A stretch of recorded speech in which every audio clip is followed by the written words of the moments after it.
All right, good morning, everyone. We're going to go ahead and get started with our next panel. So if you all could just come on in and have a seat, that would be wonderful. I'll just give you guys about 30 seconds to settle in, and then we'll go ahead and get started with our next panel.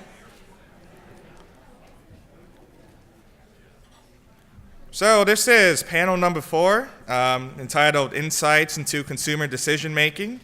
And our first speaker will be Jonathan Zinman from Dartmouth College. And he'll be presenting on From Proliferation to Parsimony in Behavioral Economics, New Elicitation Methods, Summary Statistics, and Links to Real-World Outcomes. So, Jonathan? Thanks. We are still in the process of drafting and redrafting, so we've already changed the title, as you can see. But same gist. This is joint work with Victor Stango and Joanne Jung, and I certainly want to thank the CFPB as always, for supporting research and bringing us all together. Also, RIP Craig Sager, for those of you who are basketball fans. So to set the stage here, I want to talk about, very briefly, about something most of us are probably quite familiar with and sympathetic to, which is the many successes of behavioral economics and the behavioral social sciences. So we now know that bringing in insights from psychology and other social sciences into our economic models can improve on our classical economic models of decision making by allowing for richer and in some cases plausibly more realistic and predictive specifications of preferences, of beliefs, and of problem-solving limitations, and in particular of allowing for systematic biases in these different types of parameters or problem-solving approaches. And as we've talked about since convening, these theories and these empirical findings from the behavioral social sciences have already had a big impact on practice and policy, and if anything, its influence seems to be growing. However, there's a bit of a mismatch between what we know from the behavioral social sciences and behavioral econ in particular, and what we need to design optimal treatments, interventions, including policy, and to do welfare analysis that feeds into designing interventions. In particular, a problem that motivates this project is proliferation. There are many, those of you who follow behavioral economics know that there are many potentially behavioral, what we call in this paper, factors, what others have called anomalies. All right, so many potentially behavioral factors. They often have observationally equivalent effects on the choices people make and the outcomes they experience. But different behavioral factors, different behavioral biases can have very different welfare implications and call for very different interventions. Moreover, due to various challenges implying the trade of behavioral social sciences, we still have remarkably little sense of which specific behavioral biases are most prevalent and most important in terms of explaining or even correlating with outcomes.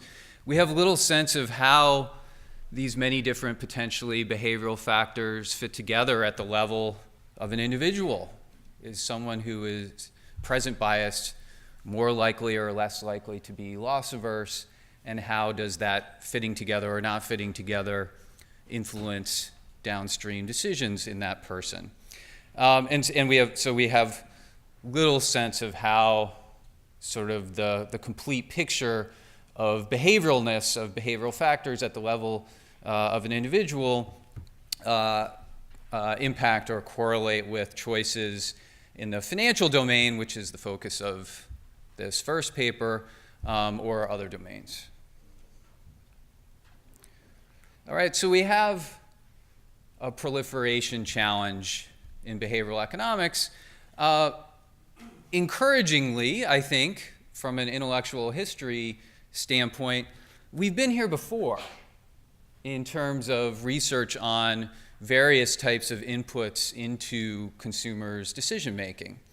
All right, so decades ago, actually about 100 years ago, we were in a situation very much like this with respect to understanding cognitive skills. So it was once thought that there were manifold intelligences for all sorts of different decisions and skills. Over time, researchers on cognitive skills have reduced the dimensionality. There's still disagreement about just how much they've reduced that dimensionality, but we now, for example, have constructs like fluid intelligence, all right, which maps pretty well into an IQ test, and crystallized intelligence, which is more about experience, learning from experience, knowledge accumulated from experience.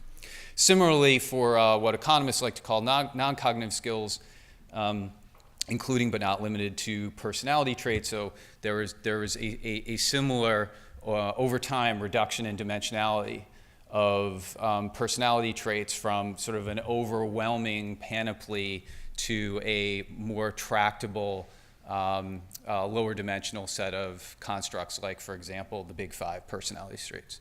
And so one of the things we're interested in here is taking different approaches to try to deal with this dimensionality problem that we now face in behavioral economics. So what can we do? What can we attempt to do to try to achieve more tractability and more parsimony in behavioral economics? That's what this project, and in particular this first paper, is all about. So we're going to take three approaches in this paper.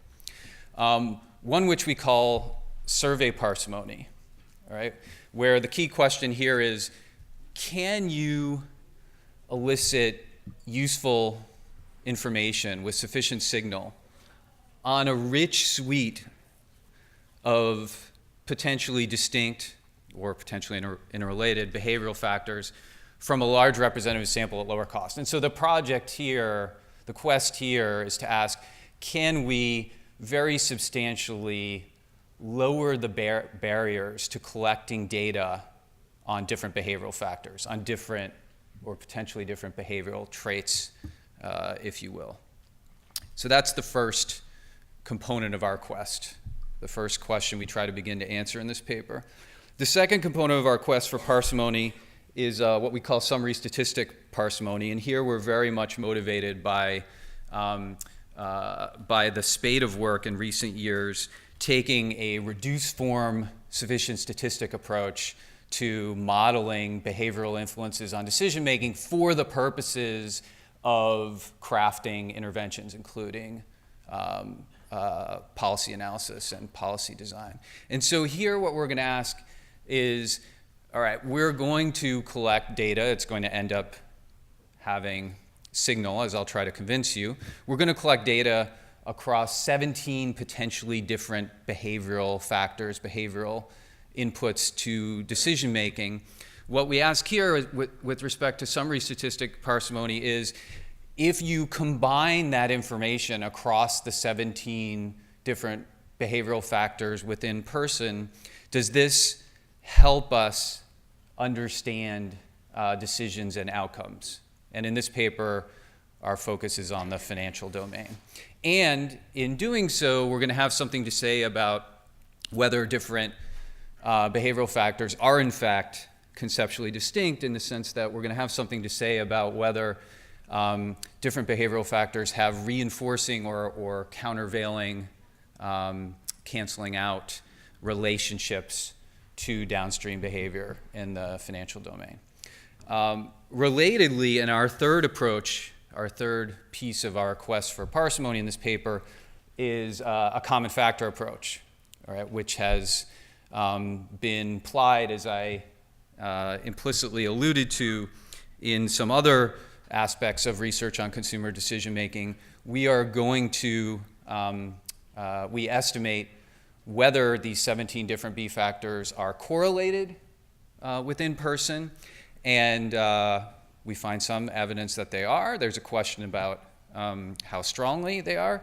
And perhaps more importantly, for economic applications, we're going to estimate and infer whether these different behavioral factors derive from some underlying and lower dimensional behavioral common factor or latent trait or construct that links behavioral stuff, behavioral factors to outcomes. All right, so we're going to do what economists do and what folks in other social sciences unfortunately do not always do, which is in our search for a common factor, we're going to include a litmus test of whether that common factor matters for behavior and outcomes. All right, so at a high level, the way we approach this quest, these three different pieces of the quest, is we take standard methods for attempting to directly elicit measures of behavioral inputs to decision making using stylized tasks and survey questions.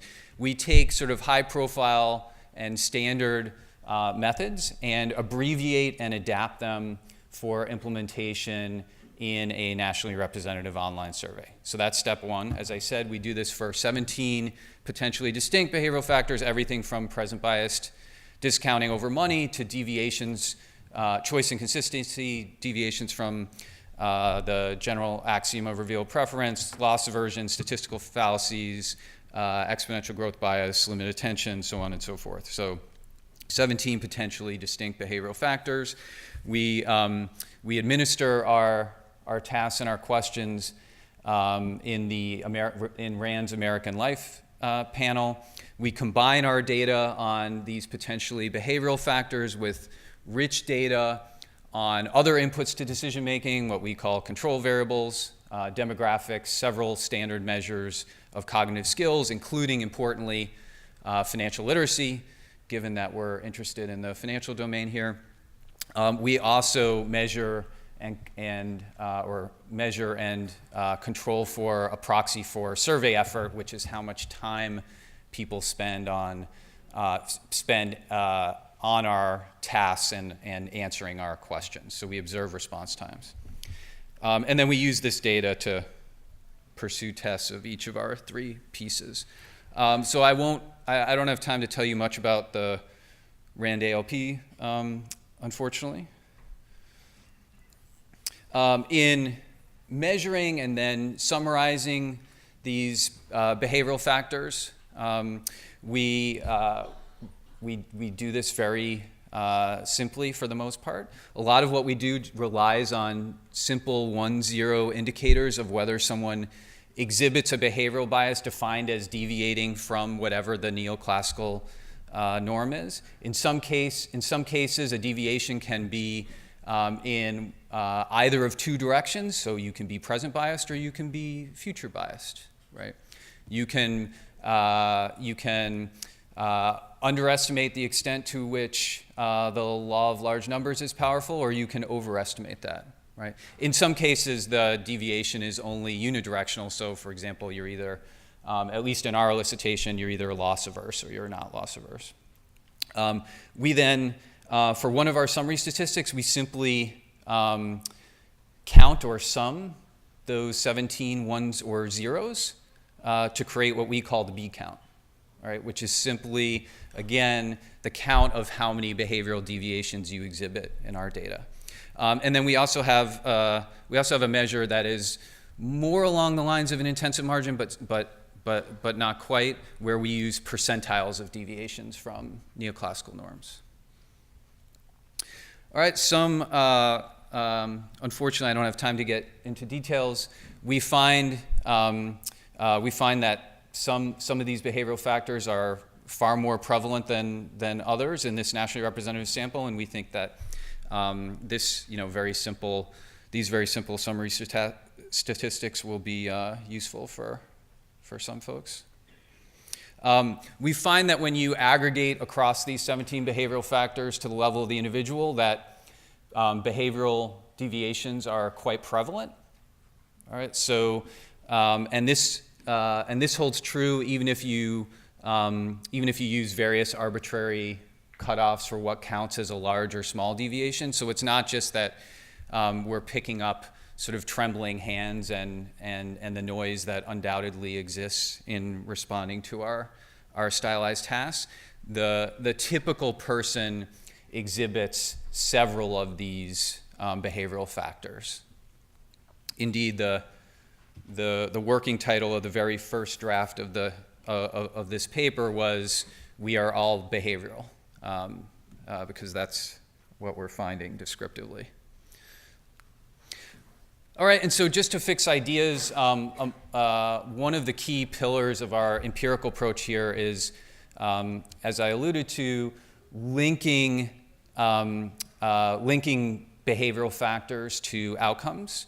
And so I just wanted to put up one of our main regression specifications here. So we're going to have an index of financial outcomes on the left-hand side, measures of a behavioral factor, one or more behavioral factors, or one of our summary statistics on the right-hand side as our key variable of interest, and then a bunch of control variables, including controls for missingness and item non-response and survey non-response. All right. We have detailed measures of financial condition that I don't have time to tell you about, but I'm happy to talk more about offline. We have a lot of demographics. We have measures of classical, sort of non-behavioral preferences and attitudes that feature in most economic models, as well as I said, detailed standard measures of cognitive skills and abilities. We control for survey effort. Okay, so a brief overview of what we're finding. So what are the prospects for achieving survey parsimony here, for using these abbreviated elicitations to collect a lot more data in a lot more contexts, in a lot more comprehensive way, potentially on more representative samples of people? Well, we're encouraged by the results so far. If you look at the prevalence of specific behavioral factors that we're finding and the distributions of the intensity of deviations from neoclassical norms, both match up fairly comparably to prior work. We have detailed comparisons in appendices. We get high response rates on our surveys and our particular elicitations. Some of the elicitations have built-in sort of data quality checks via checks of internal consistency and whatnot. Again, our elicitations fare well compared to standard sort of more intensive, time-intensive, and costly elicitations. If you look at how well or how poorly our behavioral measures are explained by other covariates, by standard decision inputs, the answer is they're not well explained at all. The R-squares are low, so they're picking up something distinct. And it's not just noise. So individual behavioral factors, as well as our summary statistics, are correlated with financial condition and correlated in the expected directions for the most part in the way that existing theories tend to predict. Summary statistic parsimony, again, results are encouraging. We find that our summary statistics are strongly conditionally correlated with financial outcomes. This is all driven by standard directional biases. The magnitudes are quite large. Again, these are just correlations. We can talk about causality or non-causality or reverse causality. We tend to think it's all interesting and informative to varying degrees. Our summary statistics also help us to fit financial condition, all right, in a way that's quite comparable to what we take to be important standard covariates. All right, so correlations and fit. Of course, we worry a lot about robustness. Common factor parsimony. So the third pillar of our quest for parsimony here. We examine correlations across different potentially behavioral factors within individual. And then we do exploratory factor analysis to identify the number of common factors. And then we do structural equation modeling to apply that additional litmus test of correlations with outcomes. The punchline here is that we do find that if you're more behavioral on one dimension, you're more likely to be behavioral on another dimension, but the magnitudes are not always strong. The pattern of correlations is not always intuitive. And then, even though we find a common factor when just looking across the behavioral inputs, that common factor does not help us explain outcomes. All right? And so the punchline here, we think, is that these 17 different behavioral factors are in fact distinct. They're not part of the same elements, nor are our summary statistics measurement error corrections for some underlying trait. Okay, so just summing up, we find that our elicitations are potentially useful tools for lowering barriers to entry and collecting data on behavioral stuff that might influence decision making. We construct 2 new summary statistics that could be useful in many applications going forward that aggregate information across these 17 different behavioral factors. However, prospects for reducing behavioral economics to a low-dimensional construct or set of constructs appears to be limited. What it means,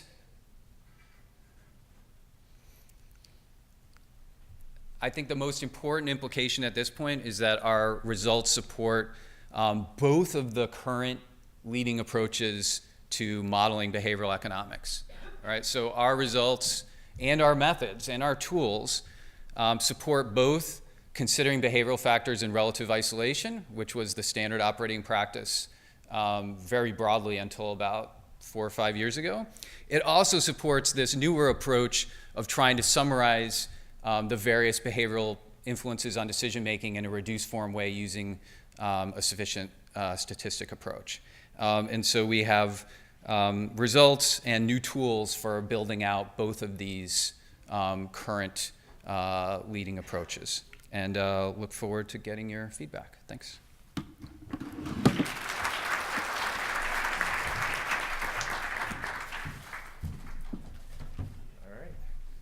Thank you, Jonathan. We'll now have our second speaker, Elif Sakara Halfalir from Carnegie Mellon University, and her paper is entitled Awareness of Low Self-Control, Theory and Evidence from a Homeless Shelter.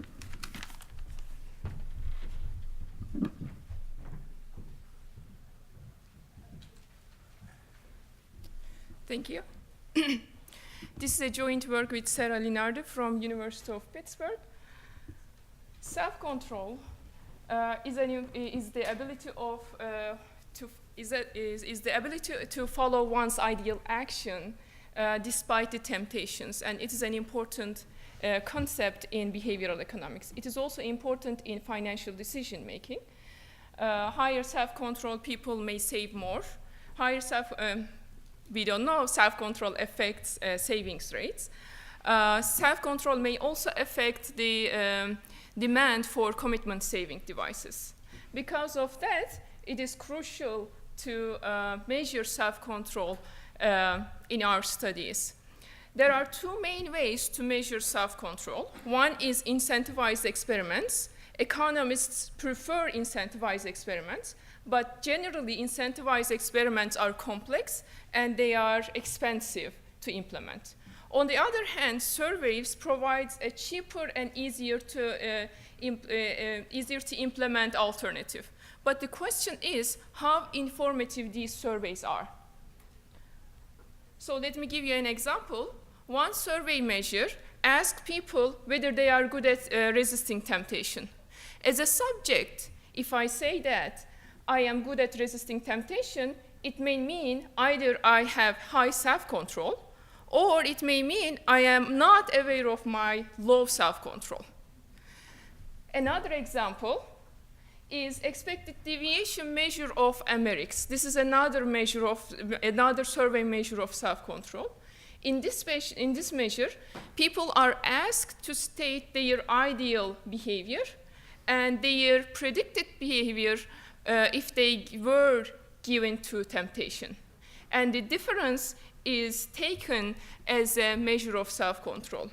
Again, as a subject, if I state that I ideally would like to save $100, but I predict that I am going to save only $99 because of my self-control problems, that $1 difference, here the expected deviation, may be measuring, maybe telling us that I have a minor self-control problem, or I am underestimating my severe self-control problem. So these two examples shows that these survey measures are measuring awareness in addition to self-control. So in order to look at this, in order to investigate it, we are looking at the a specific survey measure of self-control, expected deviation. Expected deviation, as I just stated, is the difference between the ideal action and the predicted action. And the evidence on expected deviation so far from financially and academically successful populations. And that evidence shows a negative correlation between expected deviation and desirable outcomes such as savings. So this is consistent because the larger your self-control problem, the larger self-control problem is captured by the larger expected deviation, resulting in less desirable outcomes such as savings. But what if expected deviation captures awareness of self-control as well? In order to investigate that, we provide a theory, and we theoretically explore how expected deviation and savings change with self-control and awareness. And we find that the correlation between expected deviation and savings depends on the study population. Later on, we empirically explore a setting where awareness is likely to matter. We look at the commitment savings of homeless shelter residents. And we find that expected deviation is positively correlated with their savings, which is opposite to the previous evidence on this domain. It looks not intuitive if expected deviation is measuring self-control, but if expected deviation is measuring awareness in addition to self-control, it will make sense. Now, in our model, in our theory, we use a well-known beta-delta model in which consumers receives a stream of utility from current period onward, and the consumer discounts this utility with beta-delta square, and so on. And consumer incorrectly believes that he is going to discount future utilities with beta prime delta square, and so on. Here in this model, beta captures self-control, and beta prime captures the perception of self-control. We introduce a parameter for awareness of self-control, alpha, by reparameterizing beta prime. Here, awareness of self-control alpha captures the accuracy of one's perception of self-control. If you are not familiar with beta-delta model, the only thing you need to remember from this slide is that beta captures self-control and alpha captures awareness. Now, I am going to show you my theory predictions on graphs from this time on. I am not going to show you any derivations or mathematics. So look at this graph. On my graphs, on the x-axis, I will always have awareness, and on the y-axis, I will have self-control. And these are the level curves of expected deviation. The level curves of expected deviation is increasing from darker regions to the lighter regions. So as self-control decreases, these are theory predictions, as self-control decreases, expected deviation increases. As awareness increases, expected deviation increases. This is intuitive because if you look at two people who has similar awareness, the one who has worse self-control problem is going to report a bigger difference between ideal and predicted savings. Similarly, if you have two people who are similar in their self-control levels, the one who is more aware of his self-control problem is going to report a higher deviation between ideal and predicted savings. Moreover, when you look at these pictures, you see that the colors change much more quickly at the bottom of the graph compared to the top of the graph, meaning that awareness has a stronger effect for low self-control populations compared with high self-control populations. What about savings? How the savings change with self-control and awareness? Let's look at an environment in which there is no commitment device available for people. In this case, savings are going to increase with self-control as expected, but the savings is not going to change with awareness, because even if you are aware of your self-control problem, there is nothing you can do about it because there are no commitment devices to use.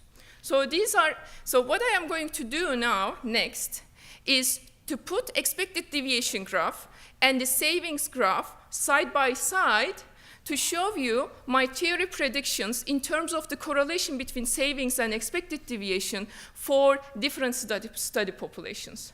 First, let's look at a high awareness population varying in self-control. This population is going to lay on the right-hand side of my graphs. Okay? You see two fat arrows on the opposite directions, telling us that my theory predicts a strong negative correlation between expected deviation and savings for this population. Next, look at a low awareness population varying in self-control. They are going to lay on the left-hand side of my graph. And these two arrows in the opposite direction again, one of them is fat, the other is skinny, telling us the theory predicts a weak negative correlation between expected deviation and savings for this population. Let's look at a high self-control population varying in awareness. Theory predicts no correlation because savings does not change with awareness if you don't have commitment devices in the environment available. Similarly, a low self-control population varying in awareness, again, theory predicts no correlation. When you look at all these graphs, you will see that it is not possible to see the effect of awareness in these populations because there is no commitment device. Let's look at the case when there are commitment devices available for people to use. In our theory, we model a withdrawal site commitments, such as physical lock boxes. In these commitment devices, these physical lock boxes restrict you to get money out of this box, but you have to put the money in at first, which requires a costly initial effort. So this is the specific commitment environment we are modeling. So because of this initial costly effort, people spend this initial costly effort only if it is needed. In other words, only if they are sufficiently aware of their self-control problem. Now let me show you how savings change in this new environment with commitment, how the savings change with awareness and self-control. First, in this graph, you will see that in the left-hand side of this graph, this is exactly the same as the savings graph I showed you before without the commitment devices. Why? Because if you are not sufficiently aware, you will not spend that initial costly effort in order to commit. At the end, you are going to save the same as the other people I showed before. But as awareness increases, we will see that the savings are going to increase because people start to spend that effort more and more. Another theory prediction is awareness affects savings more for low self-control populations compared to the high self-control populations. You see that the colors are changing much more quickly at the bottom of the graph compared to the top of the graph. Another prediction is, in general, self-control increases savings, but there are some non-monotonic areas here. Now, I am going to do the same thing as I did before with the expected deviation and savings side by side. So look at a high awareness population varying in self-control. Theory predicts a weak negative correlation. Similarly, a low awareness population varying in self-control. Theory predicts weak negative correlation. Here the action starts to come. A high self-control population varying in awareness. Theory predicts a weak positive correlation between expected deviation and savings.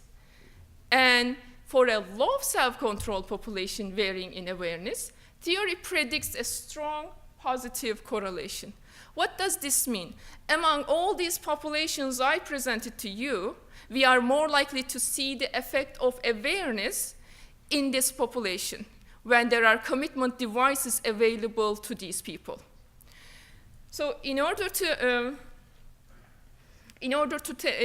test this, we are going to go to the homeless shelter. We worked with Central Arizona Shelter Services.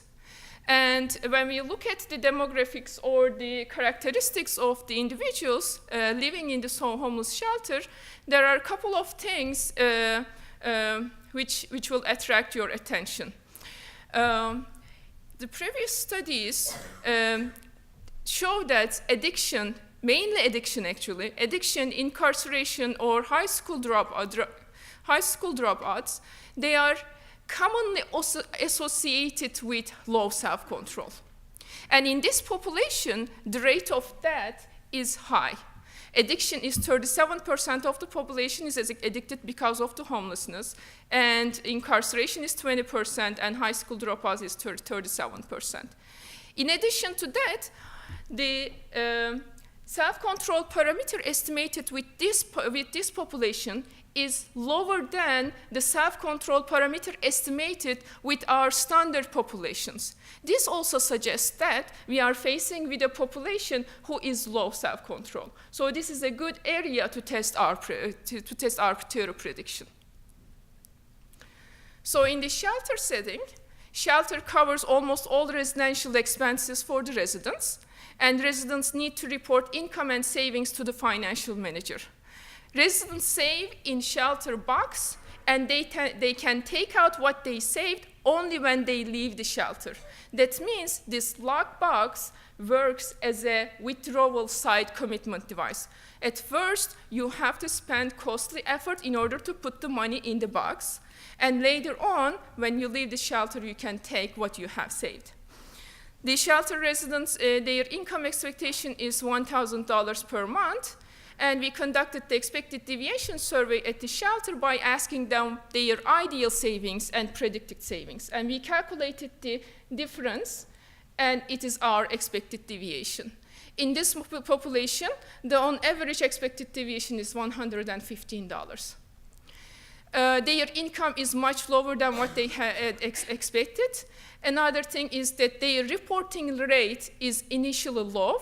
Residents making zero income, they did not come to see the financial manager. They did not make reports. About 76% did not make reports. And shelter coded these missing reports as zero income and zero savings. Now I am going to jump quickly to the main result. Here we run a Heckman selection model because some residents do not make financial reports. And here is the effect. It tells us that $100 difference in the expected deviation translates to about $9.82 in extra savings. So one problem with one challenge with the survey questions is that the survey takers may interpret the measure in ways which are not anticipated by researcher. So one example of this might be maybe when they see the ideal savings, they perceive that as a aspiration or their high aspirations. Because of that, maybe the aspirations are driving this positive correlation.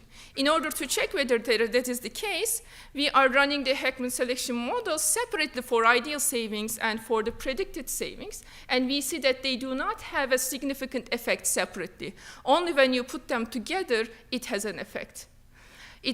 This suggests that the difference between predicted and between ideal and predicted savings In other words, the awareness of self-control might be making this significant effect on the actual savings. The last thing I will tell you is that the difference between people who show a sign of self-control and who does not show that sign. For example, let's look at people who are homeless due to addiction and people who are homeless not due to addiction. When we look at this shows us the effect of $100 change in the expected deviation on additional savings is much larger for people who are addicted because of, who are homeless because of addiction. This further suggests that the self-awareness has a stronger effect for lower self-control people compared to the higher self-control people. At the end, what we show is positive correlation between a survey measure of self-control and savings in a homeless shelter with lockbox, which is an opposite finding to the previous studies. And this correlation is even stronger among those who have worse self-control problem. This suggests that the survey might be capturing awareness in addition to self-control. We suggest more tests of self-control surveys among non-standard populations. That's it. Thank you.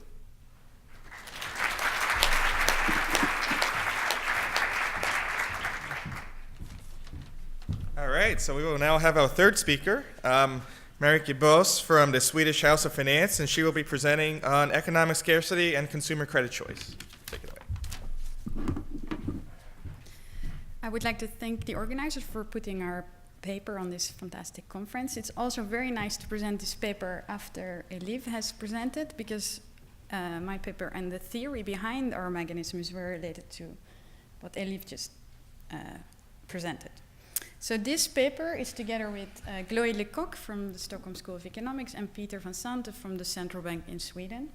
So in this paper, we try to estimate the causal relationship between economic scarcity in itself on consumer credit choices. And we will do this among low-income households in Sweden, and we will test their consumer credit choices within the alternative credit market and the mainstream credit market. So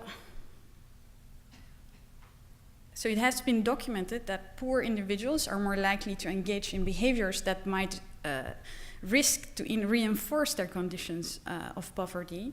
And this has been studied for a long time in social scientists. And if you try to summarize I wouldn't do justice to this huge literature, but if you summarize this in two streams in the literature, then one part of the literature focuses on this notion that there would be an intrinsic difference between poor and non-poor, and these intrinsic differences between risk preferences, time preferences, would explain their difference in behavior. Then the second stream argues that no, these poor individuals behave different because they just rationally adjust to their circumstances. And then more recently, a new mechanism was proposed by Mulanathan, Shaw, and his co-authors, and they proposed that this difference between poor and non-poor behavior could stem per se from having less than you need, so from economic scarcity. So the mechanism they have in mind goes as follows. So if you have a limited bandwidth in your brain, then focusing economic scarcity changes the allocation of your attention towards the problems that are more acute, and by doing that you neglect the long-run consequences of solving these acute problems. So in our setting, this would mean that you're faced by acute liquidity problems, and by solving these acute liquidity problems, you neglect the consequences of such borrowing. So what we do in this paper, we aim to estimate this causal relationship between, as I said, between scarcity on credit choices by low-income households in Sweden. So this has been studied also by Shah and Mulanathan in the field. So they look at Indian farmers and look at their borrowing behavior pre and post harvest, and they find this decline in time preferences if they're under more distress, so the harvest was bad. And Carvalho and co-authors, they do a similar exercise, and they elicit time preferences and cognitive abilities pre and post payday through surveys. So as I said, both these group of co-authors elicit their time preferences directly through time to price list and cognitive surveys. So what we attempt to do is not elicit these time preferences directly, but infer this from the data. So, as you can imagine, there is a big identification challenge if you want to identify this causal relationship, because if you engage in high interest rate borrowing, this might also affect the likelihood that you face scarcity in the future. So this is reverse causality. And furthermore, it could also be true that people who typically borrow at these high interest rate lending are also typically the people who are in economic distress. So what you need, if you think about the ideal experiment, you would like to have two groups and low-income households, and you observe their borrowing decisions, and then randomly you decide to pay out the wage of one of these groups later than the other ones, and then every difference you observe in their credit decision would stem from this randomly late payment of their wages. So we think we approximate this ideal experiment by looking at the Swedish social benefit payment system. So in Sweden, social transfers are paid out once a month and always on the same day, and this typically on the same day, and this typical date is determined based on if your birthday is in the beginning of the month or late in the month. So furthermore, these paydays are moved if this payday will be in a weekend. They move to the nearest working day. So to illustrate how this works, so if you're born before the 16th of the month, you're typically paid out on the 18th, and if you're born later in the month, you're typically paid out on the 19th. Then, if this falls in the weekend, then they will move to the nearest working day, and you create this 2-day difference between the two groups. Then, you should note that if you have this difference, that will also influence the subsequent payday. So then, if you're controlled in the first month, you're more likely to be treated in the next month. And then I just wanted to let you be aware that it's not always the case that it's just a 2-day difference. Sweden has a lot of these holidays, besides Easter, the more classical holidays, which creates new variation in the difference between the two groups. So in the end, what you get visualize the difference within 1 month between the two groups and over our panel, and you see that we have on the y-axis you see the number of day difference. So we have between 0 and 3-day difference. And this is the variation we're going to exploit. So as Carvalho and his co-authors also note, our analysis speaks to these effects of a sharp but short-lived variation in financial resources, but this variation is temporary and likely to be anticipated, and furthermore, it's also to be anticipated to be temporary. So what you would expect is that a rational consumer would be able to see this coming and smooth this temporary and anticipated shock. So, as I said, we're going to test this among a sample of Swedish pawn borrowers, and we have this daily panel.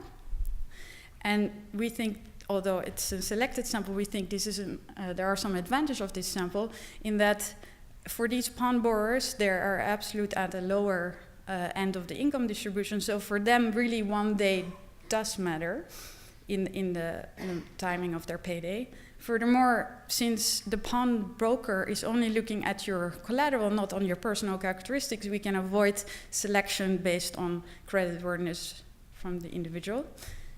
And then furthermore, This is a sample where making the wrong choice really matters. So from a policy perspective, we think this is a relevant sample. And lastly, what is nice of pawn credit is that because we observe you pawn your gold instead of selling it, which if you would sell your gold, you would get a higher amount per gram of gold, then we can infer your intention to repay. So we infer from your decision to pawn instead of sell that your intention was to collect your collateral. So we have 4 main data sources. So we have this sample of pawn credit industry daily data, and then we are able to match this to their mainstream credit bureau data. And in Sweden, everybody is registered at the credit bureau, not only those with credit, also people who have no outstanding credits. And within the credit registries, we observe tax data. So we see your register's savings, income, and furthermore these, and your credit score, of course. And then we, in addition, have some characteristics from Statistic Sweden. So we focus on the individuals that are social benefits recipients in order to make you exploit this variation. And then we focus on people who use gold as a collateral, and both in the US and in Sweden, this is the lion's share of people who use pawnbroking. And then we focus on individuals between 18 and 75 years of age. And this ends up in a balanced panel of 39,000 individuals approximately. So just some quick facts about pawnbroking. So you exchange gold for cash, and the approximate loan to value is 75%. Then you have to, the typical contract you're offered is between 3 to 4 months, and then you redeem your gold or default. The typical interest rate is around 3.5% per month, but then including all the fees, this is an APR average of 150%. So if you think about the timing of a pawn credit, so before you enter the pawn shop, you need to decide either to pawn your loan or yes or no. Once you've done that, you hand over your collateral, and you can decide in T1 either to pay only the fees and interest rates and roll over the loan, or you pay the principal, fees, and interest rate and you redeem your gold, or you do nothing, and then your gold is transferred to the pawnbroker and sold, so you lose your collateral. And the same is true in T2. So we formulate a very simple framework where we first assume, as I said, that the fact that we observe you pawning your gold, that you had the plan to actually repay your loan. Then furthermore, we also assume people having quasi-hyperbolic preferences, and if you have a beta lower than 1, you have time inconsistent preferences. So to decide if you participate in this pawnbroking market, you think about if the maximum loan size that ensures repayment in the future enables me to avoid this cost D. So this cost D that you can think of could either be your kids having no food, so you can't do groceries, but it can also be unable to pay the electricity bill or having an error on your credit records. So I will take a pawn loan if the maximum loan size given my beta exceeds or is equal to the expenditures. So in reality, of course, you don't exactly know your self-control problems, so you estimate your own self-control problems, beta, head. So similar to what Elif said, we make a distinction between people who are aware of this self-control problem and people who are unaware. So in the extreme cases where people are completely aware, you're sophisticated, and we proxy by this by education, you correctly anticipate and you have no difference between your actual beta and your self-estimation. And on the other extreme, if you're extremely naive, you have no clue, so there is a big difference between the actual beta and your own estimation. So the intuition of our framework is really that you overborrow because you underestimate your self-control problems in the future. So then if you decide at T0 to participate, yes or no, you, as a naive person, the maximum loan size that you think will enable you to repay is larger than the loan size that would in fact enable you to repay. So this leads to some empirical predictions. So as I said, so the loan size of sophisticated or higher educated is smaller than the loan size of naive, because if you're aware about your self-control problems, you try to make use of a commitment device that enables you to repay in the future, and therefore the sophisticated person, we predict that they would take a loan with a lower LTV. So this incentivizes them to repay the loan, because there's a larger loss if you took a lower loan to value. And then, before I go on, I think we think that the theory we want to test from Shaw and Moulin-Nathan does not apply to the sophisticated borrowers, but apply to the naive borrowers. So what we do, we take the sophisticated behavior as the benchmark for which we measure the naive behavior from. So the second prediction is that the probability to participate, because you, as a sophisticated person, want to commit and take a lower loan to value and lower loan size, you're also more likely that this loan size does not meet the requirement to avoid D, so they're lower than the expenditures. So then, let's skip this. So, and this has consequences also for your likelihood to be able to redeem your collateral. So where we say the sophisticated are more likely to redeem because they make sure that they are taking the right size of the loan. So our identification strategy will be a triple difference, where we're gonna look at long months and short months. And within each month, we're gonna compare the borrowing behavior of a higher and lower educated individuals. And when I say higher and lower, it's the difference between having high school and more than high school. And then we're gonna, within the month, we're gonna look at the 7 days right before payday, which are the scarce days, and the days further away from the next payday. So we are controlling for individual fixed effects, month times year fixed effects, so really the calendar year, the day of the week fixed effects, and event time fixed effects. And event time is this number of days to your next payday, which are different from the calendar. And we cluster on the individual. So as with any of these different regressions, you need to argue that before we have this treatment, that their borrowing behavior is in parallel, so that the control group can function as the counterfactual of the treatment group if this treatment never happened. So here I show you, sorry, it's very small font, but the left figure is the it's the participation in the decision to take a loan, and the right is the LTV. So on the x-axis is the number of days towards your next payday. And you see that before the red line, they move in parallel. And from within the last 7 days, they tend to diverge. So what we find, if we do this triple difference, we find that in the first column, we look at the baseline regression, and we see that low educated are 9% more likely to take a pawn loan during the period of distress, the last 7 days.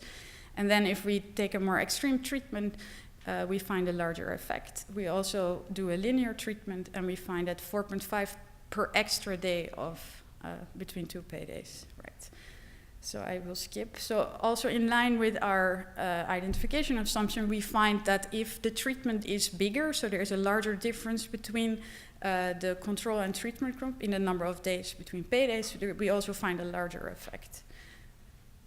So the biggest challenge of this paper is, of course, that I would like to convince you that our mechanism is going through this change in time preferences instead of liquidity differences, and the mechanism would be simply through the budget constraint.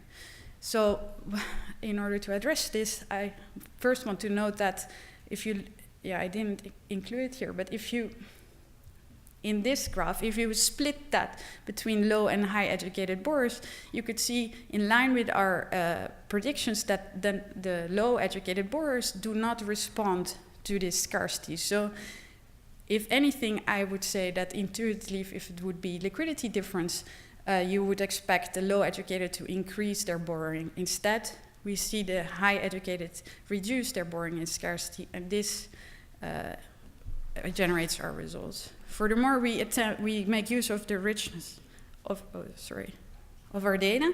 So we're going to look at if we replace this low education with a proxy for liquidity, see if this would do the trick as well. And this is not what we find.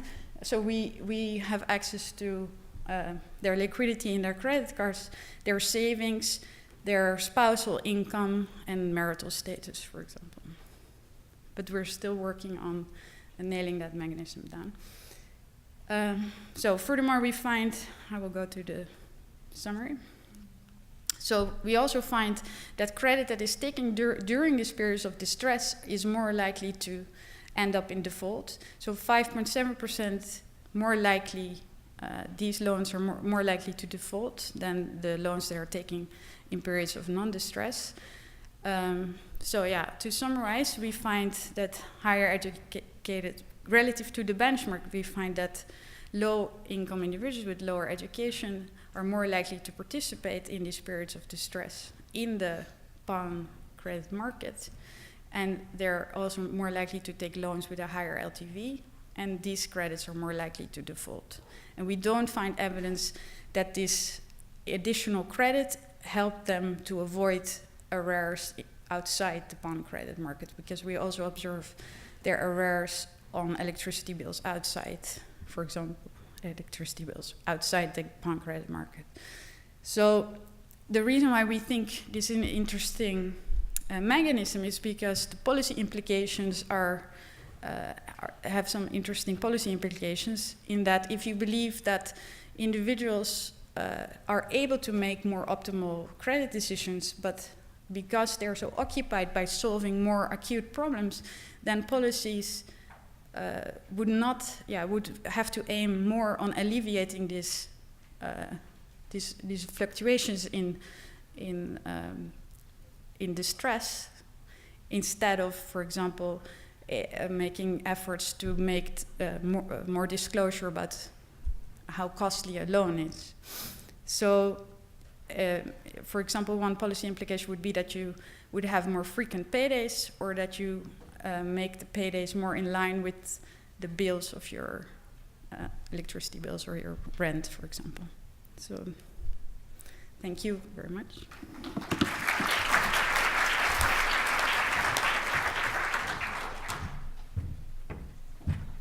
Okay, we'll now have our discussant, Yiwei Zhang, to discuss these three papers.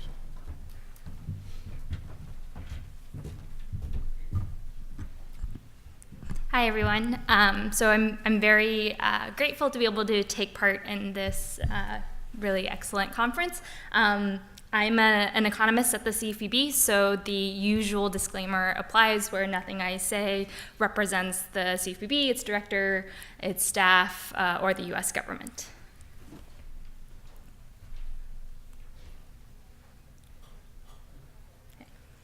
So I'm going to borrow John's term of behavioral factors, but I think on its face, each of these papers examines how behavioral factors can affect individual financial outcomes. But to really understand how each of these papers contributes, or the contributions that each of these papers make, I think it's helpful to take a step back and think about what are some of the general questions that we as researchers might be interested in. So I've put a list up here. This is by no means an exhaustive set of questions that we might be interested in, but I think it's helpful to illustrate some of the differences in the papers and where they can really make a step forward. So some of the things that we care about, so the most direct thing is what behavioral factors matter for financial decision making and how. But of course we also care, especially for policy, about factors like whether there is heterogeneity within a given person across behavioral factors. So is there within person correlation across behavioral factors? And we care about this because, it's important to know whether or not there are behavioral types of people. Imagine if all behavioral factors were perfectly correlated, you might have two types of people, behavioral people and non-behavioral people. And that would inform how we would think about the types of policies that we want to put out and how we would want to target different policies. Another question we'd care about is whether there's heterogeneity across people for a given behavioral factor that also affects how we think about targeting different policies. And then other questions we want to know, are behavioral factors stable over time? Do they change over people's life cycles? Do they change depending on context? So there are some research suggesting that behavioral factors can oftentimes be domain specific. Another question is whether behavioral factors change for financial decisions that are being made over different time horizons. As was mentioned yesterday in Jeremy Packman's discussion, financial decisions can sometimes be made on very, very short time horizons on a daily or monthly level, but we also make financial decisions, over a life cycle. And then there's also a general question of how should we measure these different behavioral factors. And I think, as the papers highlight, how we measure them and whether we're accurately measuring them is extremely important. So as I mentioned, I think the different papers can address different questions, and we shouldn't think of them as competing against each other in the right way to study how behavioral factors affect financial outcomes, but more as being complementary to each other. So the first paper by John looks at a huge number of behavioral factors and tries to think of it in a boiled down way, and it helps us address certain questions about the heterogeneity within a person, the heterogeneity across people, and also about what's the right way to measure these behavioral factors. The second paper gives us a more detailed insight into a specific behavioral factor and what's the right way to measure that, and also gives us a picture into how much heterogeneity might matter. And the third paper, in addition to looking at heterogeneity, also gives us some insight into how context might matter, how in situations where individuals might face increased scarcity, that might affect how they behave, how their behavioral factors are. So just to really quickly illustrate that there are many ways to answer these questions, I've tried to pick one thing to compare across all three of them. So the first paper, of course, looks at a number of behavioral factors, but for the purposes of comparison, I just picked one, present bias. And so you can see, so the first paper, using a survey, they measure present bias discounting of money by having people do an allocation of tokens between different choices. Okay? And they match these with measures of financial outcomes that they come from the survey as well. The second paper also uses a survey, but they come up with they use a different measure of self-control or people's potential present bias. They look at deviations between people's self-reported ideal and then also their predicted behavior. And they match that with collected data on financial behavior. And the third paper, of course, does not use a survey. They exploit quasi-experimental variation and scarcity and combine that with the assumption that in periods of increased scarcity, people might be induced to behave in an especially short-sighted way, and as suggested by other research, and they match this with really detailed administrative data on consumer credit choices. So in all of these cases, these papers are looking at a feature of people's behavior, but in very, very different ways and bringing very different insights. So it's kind of difficult to discuss three papers in such a short time, but I'm going to try to make some really brief comments about the three papers that I'm hoping will be helpful for understanding each of them and also provide the presenters with some useful feedback. So as I mentioned, the first paper looks at 17 different behavioral factors. They control for a host of different characteristics that is going to allow them to show that the behavioral factors are capturing something distinct above and beyond what we normally think of as mattering for financial outcomes. And they're going to show that heterogeneity in these factors and in a summary statistic for these factors explains cross-sectional variation in the financial condition of individuals. Okay. So I think this is a really, really important step forward for thinking about how to practically apply behavioral economics in policy. So it's a bit of an understatement to say that a lot of the research that has been done has been very focused on single factors. And so it's really important to look and consider multiple factors in the same setting, in part because it allows us to answer some of those questions that I listed on the first page that you wouldn't be able to answer with a single factor. Okay. And on top of that, what I think wasn't emphasized enough was this provides a really, really flexible toolkit that can be used to study a host of other questions. And this is, we as researchers should really encourage the development of public goods like this, where we can take something that we've developed in one setting and use it to learn a lot about other different questions. And I think this paper allows us to learn a lot about types of people. So we learn that there's significant heterogeneity in behavioral factors across individuals, and that behavioral factors are positively correlated within people. So we do know that there is some sense where if you're more behavioral in one dimension, then you might be also behavioral in another dimension, although it's not a perfect correlation. But what's really interesting is the fact that most people are behavioral in some way, and oftentimes not just by a little bit. I think this is a really important insight when we think about motivating a lot of the policy work that we do and thinking about how to think about welfare of the policy interventions that we have. Knowing that fact and having that as a baseline from where to go for is really important. I think one suggestion I might have, given that a lot of this, much of this paper can be thought of as a toolkit for how to think about how to apply behavioral economics, the paper would really benefit from an explicit example that shows how the estimates differ in a single factor study versus when you have the option to look at multiple factors. So that way we can really see, how bad does it really get if we don't consider multiple factors. Okay. For the sake of time, I'm going to skip through, since the authors did a really great job of explaining their paper. For the second paper, they look at self-reported deviation between ideal and predicted behavior. They take what was normally a way of thinking about people's present bias, where you have people who are time consistent, people with present bias, but they might have differing levels of awareness, and they rewrite that down in a way that's very, very succinct and come up with really nice predictions where for people with very low levels of self-control, awareness might actually matter a lot. And it's going to be really hard to tease apart in a lot of studies whether observed behavior is coming from awareness versus from self-control. What they find in their paper is that this expected deviation measure that they use in the survey, as that increases, the use of committed savings also increases.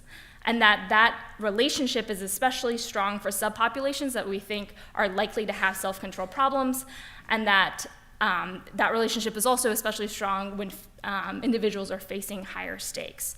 So I think, as I mentioned, this is a really important and difficult problem to address, trying to disentangle awareness from self-control problems. And this really highlights the need to consider carefully what surveys are measuring when we have very heterogeneous populations. And I think another really nice thing about this paper is that it looks at a population that oftentimes we don't have much access to, and we don't get to see very much in the data. So I think that's a really nice addition. One really quick suggestion. So I think the standard way that we tend to think about commitment devices is as a way to deal with our own personal temptations, but we sometimes forget that commitment devices can also have other benefits. So for example, your 401k, it might be a way to commit your savings for retirement, but it also has tax advantages that you might want to take advantage of, even in the absence of concerns about being able to commit your savings. So one suggestion I have is I'd like to know more information about the lockboxes and about the shelter environment in general. So lockboxes certainly prevent you from taking your own money out if you're tempted, but it also prevents other people from taking your money. And if you are concerned about stealing, you might think that people's reporting of their expected deviation, if there's a difference, that might reflect their concern about money being stolen from other people. So the lockbox is a way to prevent other people from taking the money in the same way that it's a way to prevent me from taking my money. And if that's the case, then very large expected deviations might reflect a very high belief or a belief that the probability of my money being stolen is very high, and that would then naturally be positively correlated with my use of the lockbox. So I'm not saying that I think that this is necessarily what's going on, and I realize that you can't go back in time and ask on the survey, but one thing you might do, so I have no idea if theft is a problem in this homeless shelter or not, but if you get a sense of what the typical rate of theft is there, you can use the expected deviation and try to back out an implied probability that the people believe their money might be stolen, and I imagine given the size of the expected deviations, the probability is probably really big and suggests that it's not just theft that's an issue, that awareness probably also matters. But that's one way you might try to tackle that question. All right, I'm very short on time, so I'm going to speed through this last one. So the last paper looks at how instances of increased scarcity might affect people's credit choices, in particular the uptake of pawn loans. The explanation was, or the presentation was really great. As you know, there's a diff and diff that gets to take advantage of the fact that sometimes there are really extra long pay cycles that will make you're stretching your money over a couple more days, and for people who are on the margin, that might be very, very difficult. So they do this diff and diff. They find two main results. I'm going to talk about those and then give a quick suggestion. So they find no effect of increased scarcity on pawn usage in the aggregate, but they do find a differential effect when they look at it by education. So lower educated consumers are significantly more likely to take out a pawn loan in periods of increased scarcity. And this is a very relevant and timely question. This has been, scarcity is relatively new and has been on the forefront of a lot of people's minds. And it uses really, really fantastic administrative data. I think this is one of those instances where you can say, if I look at a single factor study, one of the advantages I might have is that it might allow me to have access to a huge suite of data that would be more difficult to be able to look at multiple factors in. And the authors do this in a really careful, believable way. I have two super quick suggestions. The first is I think the interpretation needs more support. So in the paper, schooling is a proxy for sophistication. So the idea being that in periods of increased scarcity, if that induces me to behave in a more short-sighted way, then in that moment, my beta during my scarce period is slightly lower than my normal beta. And if I'm a sophisticated person, I'm going to know that I'm going to have self-control problems in the future. I'm going to want to choose a loan size such that when the time comes to repay, I don't decide to roll over. And because my beta right now is lower because it's increased scarcity, I'm going to take out a smaller loan or be less likely to take out a loan. The underlying assumption under this is that these consumers are both sophisticated and kind of not sophisticated. They're sophisticated in the sense that they know that they have, they're time inconsistent, that they're going to have problems in the future, but they somehow are not forward-looking enough to recognize that the beta that they're feeling, or the beta that applies to them now, is not the beta that will apply in the future. And so it's hard to think of how to have an individual who is both sophisticated and somewhat not sophisticated in the same way. It's potentially possible, but I think you need more support for that. And it's especially difficult so these pawn loans are 180 days in the future, about 6 months. Whenever that happens, that period is going to either be a long period or a short period, so it'll either be a scarce period or a non-scarce period in the future anyway, so it's difficult to think about how you might project your expectation about what your beta will be in the future. My last comment is the authors did a really fantastic job in terms of looking at a whole slew of different access to credit. So one explanation for why you might see a difference between low educated and high educated people is that high educated people might have differential access to credit. They cover almost everything because they have such a great data set, and I'm really impressed with the job they did. The one additional one that I might suggest is looking at whether people informally ask or borrow from friends and family. So this is a paper based on US data. that looked at financial fragility and people's way of coping when they have an unexpected expense. And you can see that, at least in the US, it seems that asking friends and family for money is not an uncommon thing. And you might think that higher educated people are maybe have wealthier friends and family, or they might have better access to credit in that informal sense. So I realize that your data set might not be able to address that, but there are other data sets. So I put one down. The Federal Reserve Board has a survey where they ask that, where you might be able to look at if people differentially ask for help or are able to get help based on education. Okay, so I'm pretty sure I've way gone over my time. Sorry about that, and I know I'm keeping everyone from lunch. These papers are all really great, and I think they really provide a lot of insight into how we think about people making financial decisions. I encourage you to read all of them, and I will end it there. Okay.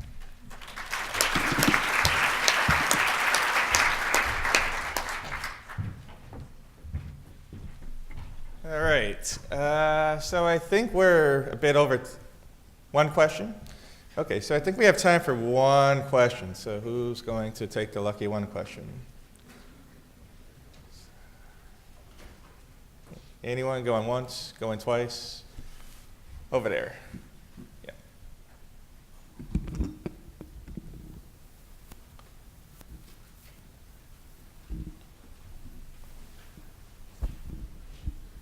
So this is a question for Leaf. I wanted to provide yet another theory in addition to the one that Yue supplied to explain the results. So it seems like in your analysis you implicitly assume that there's no correlation between self-awareness and self-control. And it could be, in my view, that there's actually correlation there in the sense that, people who say that they're going to have that they're going to save less actually end up saving more. So in other words, their ED is more reflective of a distortion than their self-awareness. And I believe that this is kind of unsubstantiated, but I believe that people have found in other contexts that people who say that they're good at a certain attribute actually turn out to be worse. And the way that you could test this in this context is by looking to see if you see the same results in non-commitment device savings accounts, like non-lock boxes. Do you have any data on that? Can you repeat the last part? Do you have any findings? And I'm sorry if I missed it in your presentation, but do you have any analysis on the difference between non-lock box account savings? No, we don't have data on that. But it's a good point that we looked at literature whether there is an evidence for the correlation between self-control and awareness. As far as we see, there is no. As far as I know, there is no study suggesting that there is a correlation in one way or the other way. But I think it's an important area to investigate. All right, thank you. And so sorry we're going to cut this short because we're running out of time, but thank you all, and let's give our panelists a round of applause. And so now we are going to break for a working lunch. Not sure how this is going to work, so if someone wants to come up and tell us, that would be great. Thank you. Get the cap phone. Everybody with the cap phone.